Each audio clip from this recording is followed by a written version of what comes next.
Selam arkadaşlar. Bugün sizlerle Kiroz çarkı çevireceğiz. Sizlerden önce ben bir 60 tane çevirdim ve çok üzdü beni. Akşamları çevirdim şöyle bir rastgele denedim.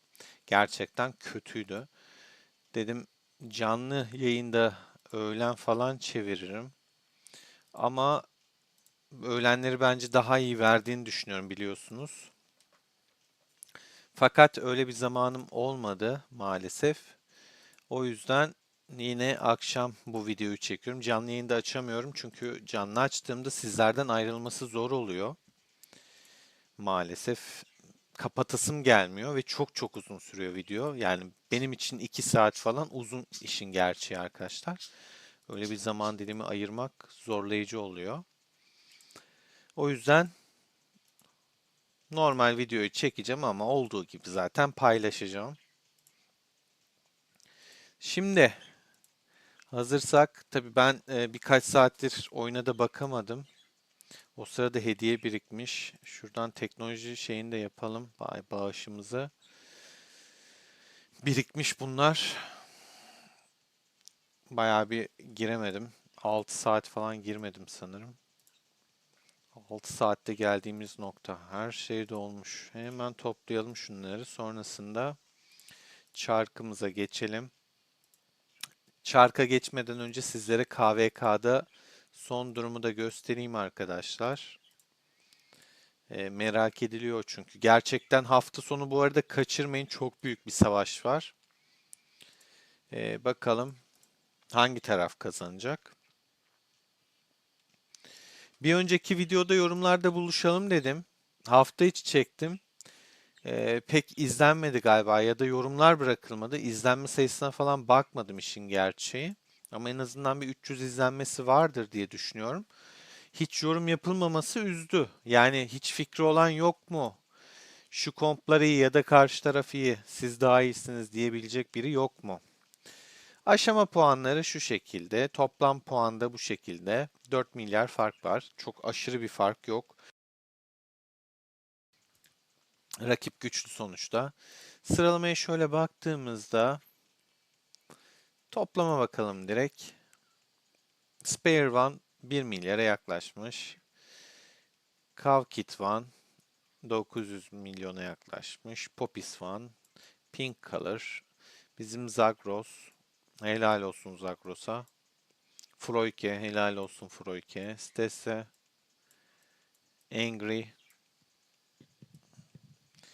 Böyle gidiyor. Şuralar zaten kapatmışız baya. Yani baya 11'den itibaren şöyle arka arkaya kapatmışız. Tertemiz.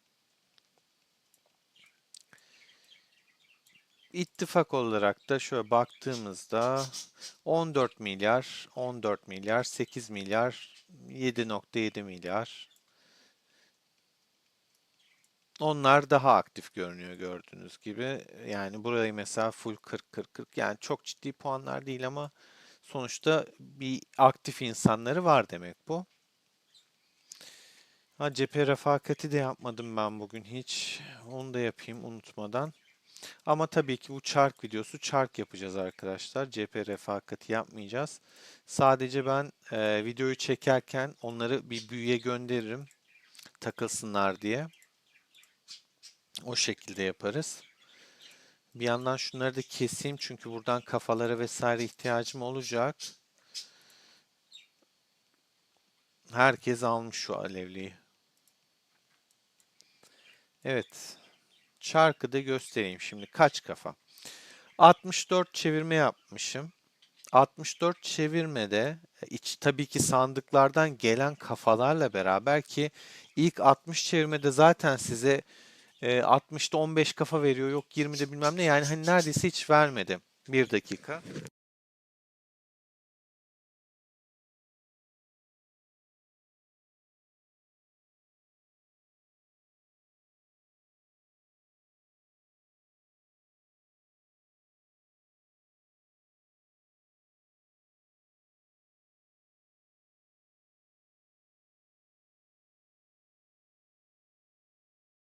Evet, o kadar çevirmeye 23 kafa. Zaten sandıktan verdi yani. Hani sandıktan verdiği kafalar.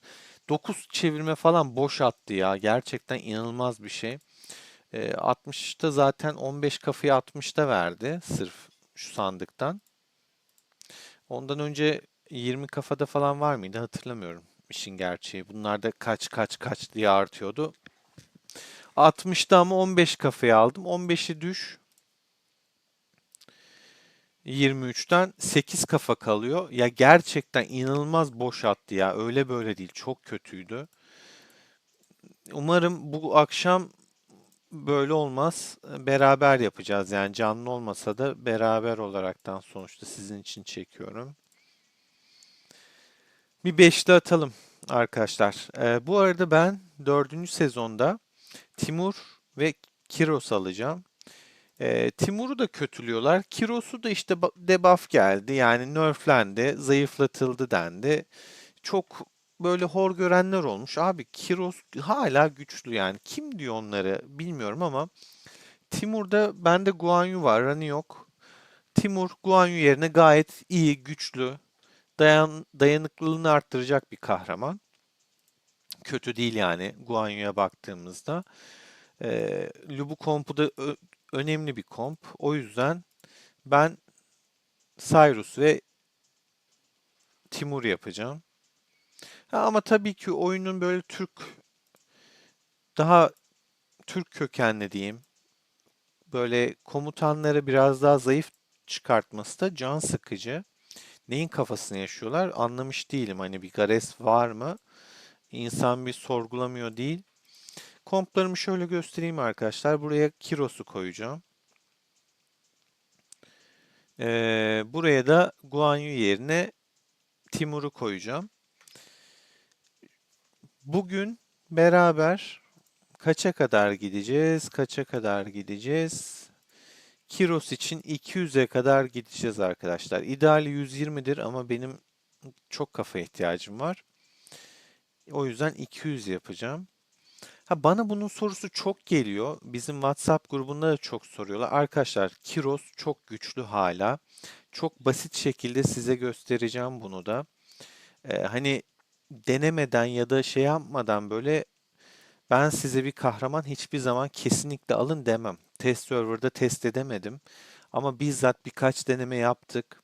Hem açık arazi savaşları olsun, hem başka şekillerde olsun yaptık. En basit şekliyle göstereceğim ama size. Arenada. Hani arenayı da çok kale almam normalde ama şöyle de bir gerçek var. Çok basit bir şey. Arkadaşlar mesela burada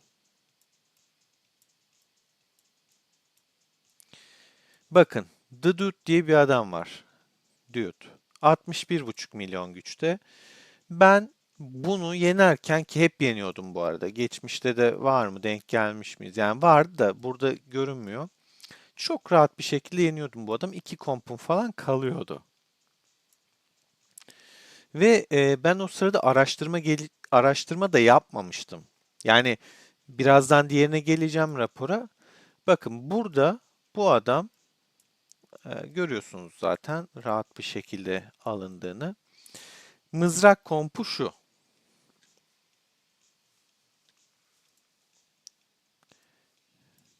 Şöyle de göstereyim, detayını da göstereyim hatta sizlere.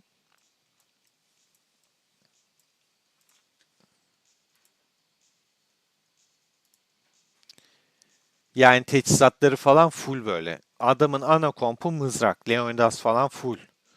Bakın Boudica 3 yıldız. Yüzük falan seviyesi de kötü değil. Kavurucu alev koymuş buna da. Şu şekilde. Mansa Musa aslında yani şey falan. Benim mızrak komptan iyi yani bence bu adamın ki şu an görünürdü. Hatta paylaştıysa bakalım Dudu'da. Ondan sonra devam edeyim anlatmaya, göstermeye. Paylaşmış. Ha, şu anki Cyrus'u. Ha, bu arada dediğim gibi o sayıda benimkinde ben daha bazı araştırmalarımı yapmamıştım. Yani benim de mızrak kompumun gücü o sırada 12.2 12.4 falandı sanırım. Yanlış hatırlamıyorsam. Şu anki de 12.9.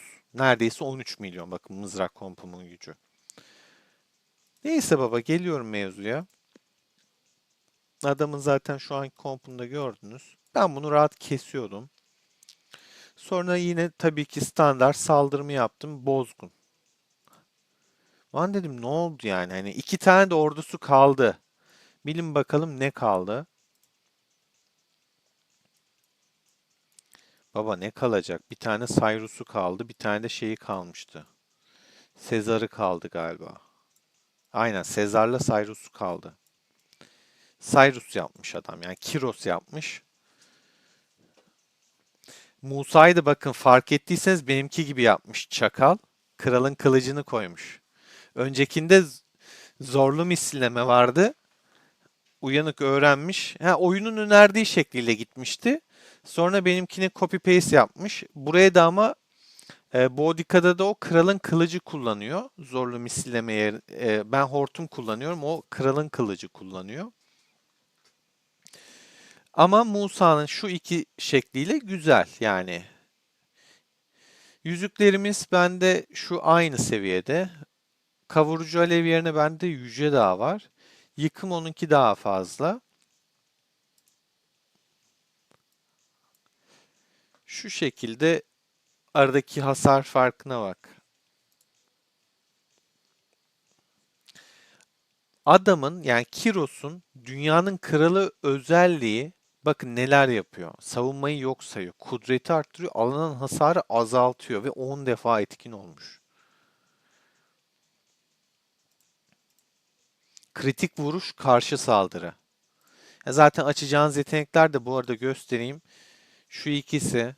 Kehanetteki çocukla zorlu misilleme kullanacaksınız arkadaşlar. Dünyanın kralı da imza becerisi. Yani güçlü komutan. Ya gerçekten sağlam. Şöyle de göstereyim hatta size. Lubu'daki mevzuda da göstereyim.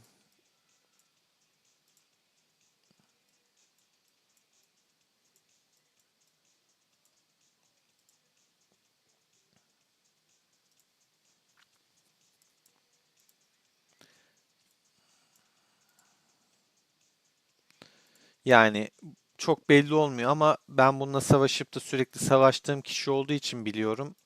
Burada raporda çok bir şey çıkmamış. İncelenecek bir şey yok yani. Ama yan yana bu gayet iki güzel, tertemiz gösteriyor. Bir de zaten karşılaştım. Daha ikinci mevzuya da gelmedim arkadaşlar. Bir mevzu daha var. Onu da göstereceğim. Yani şaka gibi gerçekten. Kudret farkına bak. Şu kudret farkı yani şaka gibi ya. 41, 51 kudret fark var ya. Evet, bu böyleydi. Ya dedim, okey, hani şey, bakın, rahat tokatladığım adam, aramızda 6 milyon fark var. Ne yapmış bu da? Tahmin edin, ne yapmış olabilir? Kiros yapmış. Ve bunun Kiros'u öyle güçlü de değil. Bodikası 3 yıldız. Taşlara falan bakın. Ya Kiros böyle bir kahraman arkadaşlar. İşin rengini değiştiriyor. Özellikle arenada da. Toplu saldırı yediği için çok fena hasar çıkıyor. Bakın, yetenekleri full bile değil ya. Ayrıntıya geliyorum. Hasara bak, 17 kere etkinleşmiş. Ya Leonidas o poposunu kaldırana kadar aslan yükünü dolduracak da vuracak da adam çat çat çat indiriyor sana. Yani Kiros alınacak bir komutan arkadaşlar. Bana çok soru geliyor. Yanıtlıyorum. Açık açık da göstereyim. Kiros alınacak. Alınmalı. Kiros güçlü. Bilginiz olsun. Cyrus'u alıyorsunuz arkadaşlar. Mızrak kompu gidiyorsanız Cyrus şart. Yani savaşçı mızraktan bahsediyorum. Bak, yine karşıma çıktı. Hadi beraber bir deneyelim tekrardan.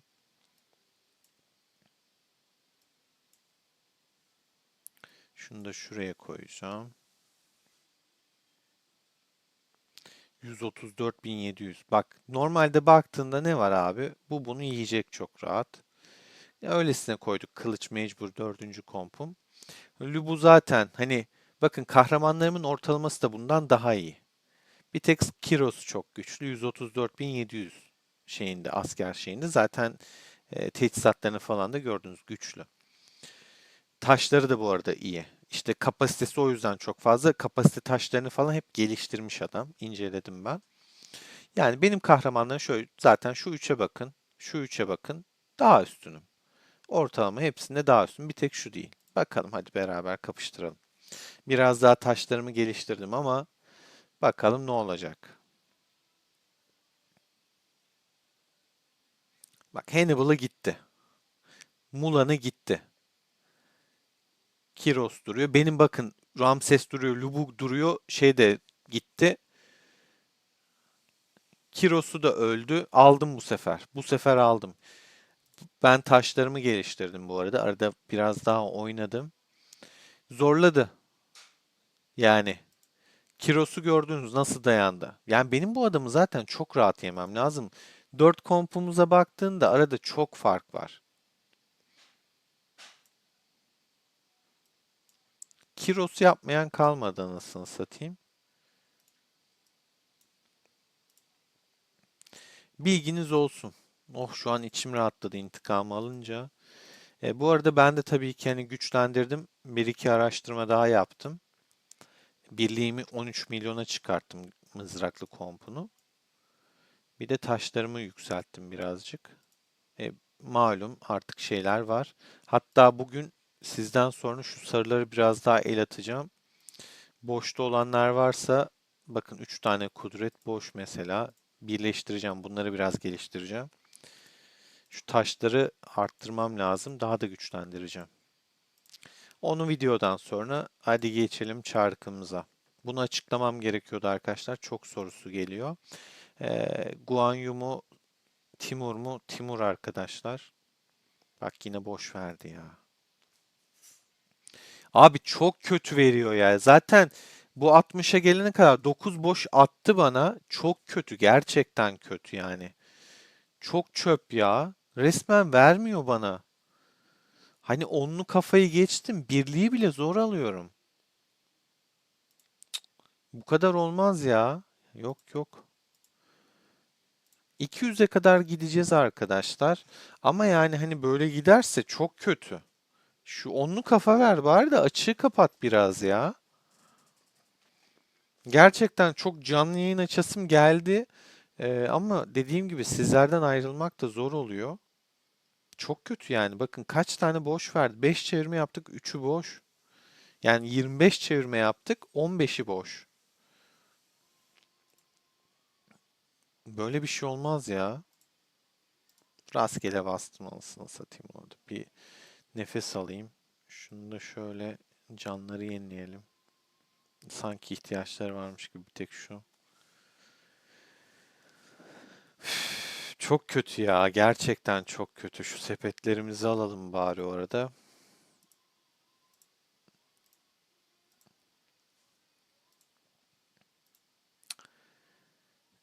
Yani insan sinirini bozuyor. Bir sakinleşeyim. Şuradan şey çevireyim. Değiştireyim.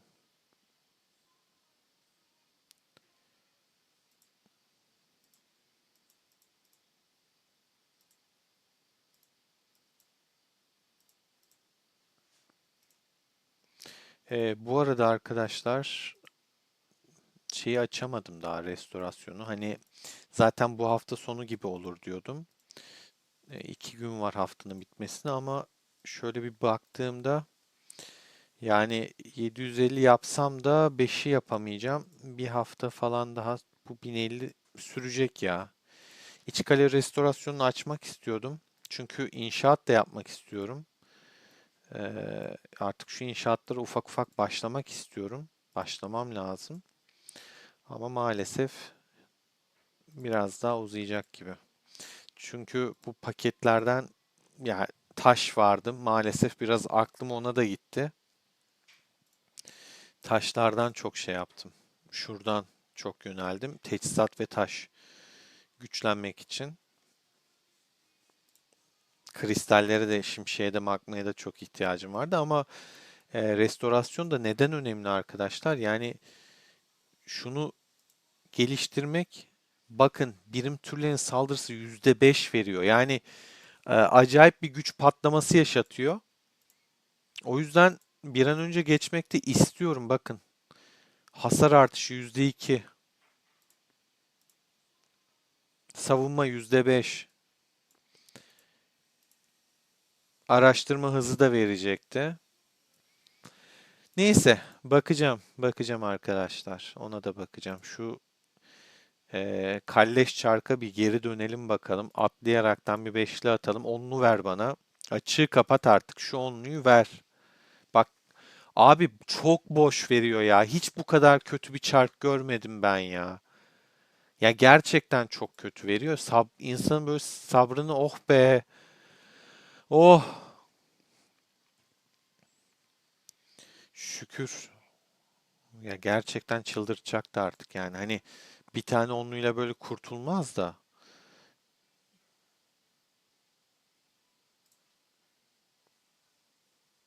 Ver şöyle ya. Ver abi. Çıldırttın ya. Bak ya, bak. Bak.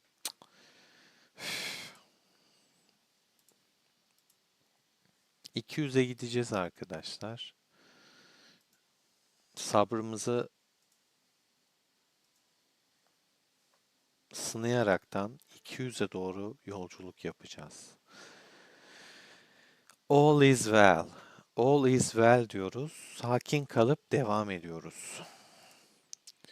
Yani gönül isterdi üçlemek ama bırak üçü, şuna bak yani, hani küfür etmemek elde değil ya. Abi bu nedir böyle ya? Ya bu kadar boş veren bir çark ben gerçekten hiç görmedim ya. 134 çevirme sandıklarla beraber, daha 200'e sandık yok zaten. 57 kafaya. Yani sandık bitti artık. Bakın daha da kötü olacak. Şimdi sandıkla yarı yarıya neredeyse çıktık. Normalde oradan sandıklardan artı bakiyede çıkmamız lazım. Çünkü 200'de fark kapanacak. 80 çevirmede onlu monlu vermezse sıçtın abi. Sıçtın. Hadi bakalım. Bak, ikinci boş arka arkaya.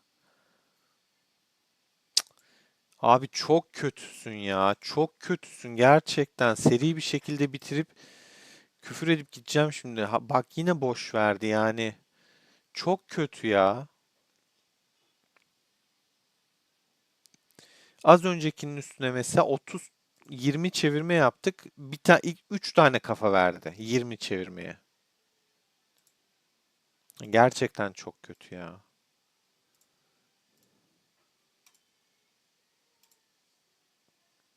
Abi bak şuna bak ya. Kırdıracak şimdi bana. Yok abi, canlı yayında ben tutamazdım kendim ya. Gerçekten. Bu ne abi? Ver şu onluyu ya. Videonun başına yapayım. Ağır küfür ve bağırma içerir. Yok abi, hakikaten mutluyum. Yani sövdürecek. Bu ne ya? Abi akıl alır gibi değil ya. Çıldırtacak bu çark beni. Yani böyle en sevdiğim komutan ihtiyaç komutanı ya. Bir şerefsizlik var yani. Şuna bak, 61 kafa oldu. 2 yıldızı zor yapacağım yani, hani. Çok komik. Alay ediyor ya benimle. Alay ediyor. 170 çevirmeye 60 kafa. Dalga geçiyor. Vay Allah'ın cezası. Şurayı da bir onlu atsaydın alamazsın gönlümü böyle. Bundan bana bir sürü vermen lazım. Bak, böyle şerefsizlik yaparsan, boş verirsen olmaz. Az önce verdin. Zaten verdiklerini sildi süpürdü.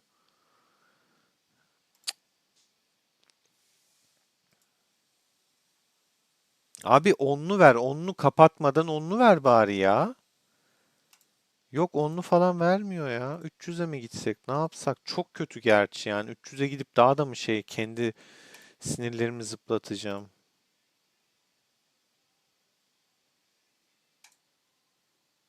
Vermez bir tane dedi ha. Bak vermedi. Ya şerefsiz ya. Gerçekten şerefsiz bir şey. Bak 200 çevirmeye, 200 çevirmeye, 86 kafaya. Oran çok kötü. Çok kötü yapmışlar. Yok abi gaza falan gelmeyeceğim. Arttırmayacağım. 300'e falan gitmeyeceğim. Oyuna buradan anladınız siz. Ben mesajı veriyorum. Bir dahaki gelişinde Kiros'un oranını düzeltin. Kulaklarınız çok çınlar yoksa. Çok çınlar. Böyle olmaz. 86 kafa ne ya? Abi dalga geçiyor ya. Dalga geçiyor.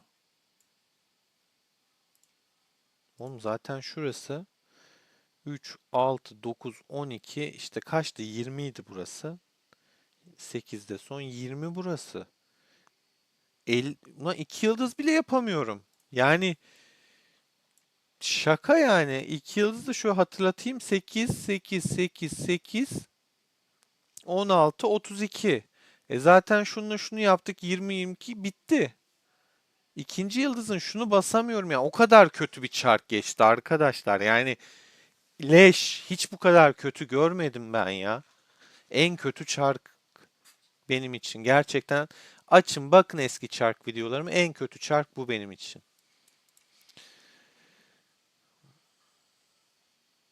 Çok kötü. Ben yetenekleri şimdiden açtım. Yetenek ağacını da verdim. Yetenek ağacını da çok soruyorlar bana. Arkadaşlar yetenek ağacı e, zaten kudret komutanlarının standart şu şekilde veriyorsunuz. Standart bir ağaç. Bilginiz olsun. Tekrar şöyle göstereyim. Gerçekten sinirlerimi zıplattı ya. Gel çok çöp ya. Çok çöp bir çarktı. Abi çok sinirim bozuldu ya.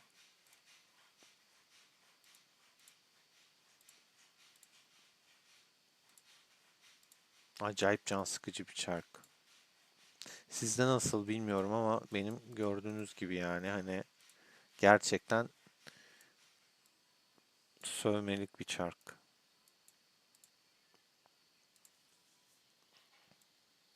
Abi böyle bir şey olmaz ya. Çok kötü ya.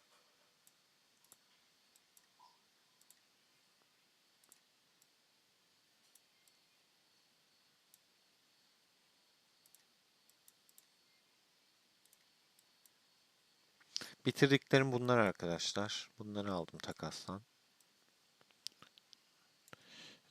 Şunu da dövme kiti de tabii ki şu an ihtiyaç var. İşime yarıyor. Ama teknik puan da aynı şekilde. O yüzden dövme kiti ikinci planda. Önceliğim teknik puan. Sırf şu etkinlik var diye 300'e de gidebilirim çarkta. Aslında gitsem olabilir. 3 günde teknik puanı ben orayı temizleyebilir miyim? O kadar şey alabilir miyim? Emin olamadım. Ama gerçekten yani şunu 300'e devam etmek için de sağlam psikoloji lazım. 300'den sonra yani 200'den sonra açılır mısın be ha? Hadi gidelim ya. Gidelim devam edelim. Açılır belki. Açılır açılır. Açılır. Açılacaksın. Güveniyorum sana. Evet, açılacaksın.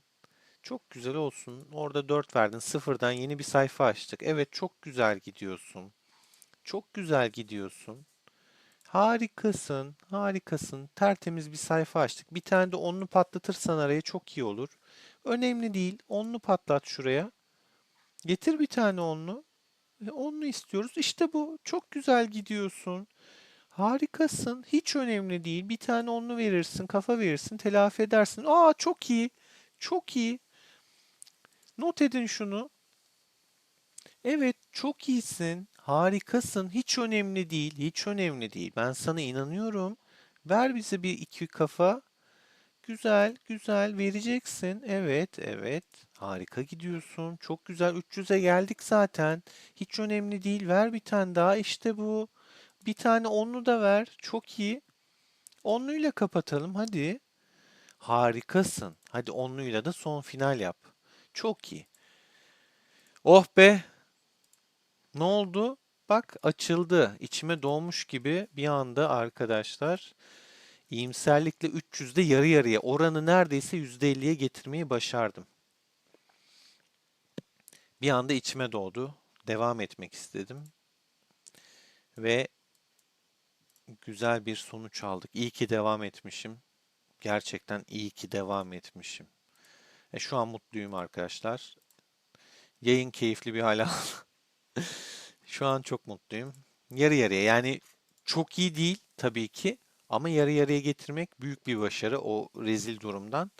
Şimdi çok rahat 2 yıldız hatta 2,5 yıldızı göreceğiz. 3 olmayacak şu kafayla 146 kafayla ama e, nereden başladık nereye geldik ona bakmak lazım. Mutluyum.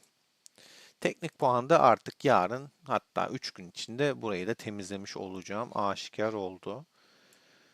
Burayı da 11'de sıfırlayalım demircimize. Bunu almayacağım. Teknik puan önce sıfırlamak istiyorum.